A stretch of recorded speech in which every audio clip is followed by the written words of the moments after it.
In today's video, I'm going to teach you how to add a meeting in Outlook Calendar 2025, step by step. By the end, you'll be able to set up a meeting that goes on your calendar and sends invites to the right people, all in a few clicks. Start by opening your preferred web browser and searching for Microsoft Outlook. Click the official Outlook link to open the web app. If you aren't already signed in, you'll be prompted to log in with your account. Take a moment to confirm you're in the correct mailbox before continuing, especially if you manage multiple accounts. Once you're on the Outlook homepage, look to the left-hand side and select Calendar. This switches you from your inbox to the Calendar view, where you can see your day, work week, or full week, depending on your preference. At the top left of the calendar, click New Event. This opens a panel where you'll enter the details of your meeting. Start with a clear, descriptive title so attendees immediately understand the purpose. Something like Project Kickoff or Quarterly Review works well and makes it easier to find later. Next, choose the meeting option.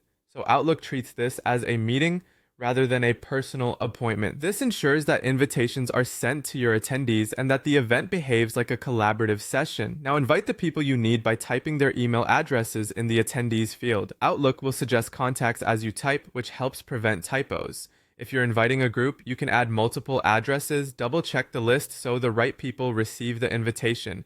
Set the date and time for your meeting, pick a start time and an end time that fit everyone's availability.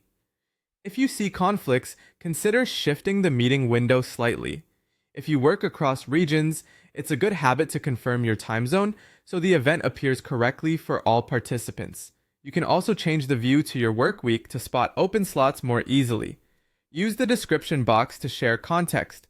Add a short agenda, goals, or links to materials attendees should review ahead of time. Clear notes reduce back and forth and help everyone show up prepared. When everything looks good, click Save. If you've added attendees, Outlook will send the invitations and place the meeting on your calendar. That's it. Your meeting is scheduled. If you need to make adjustments later, simply open the event from your calendar, update the details, and save again so changes go out to attendees.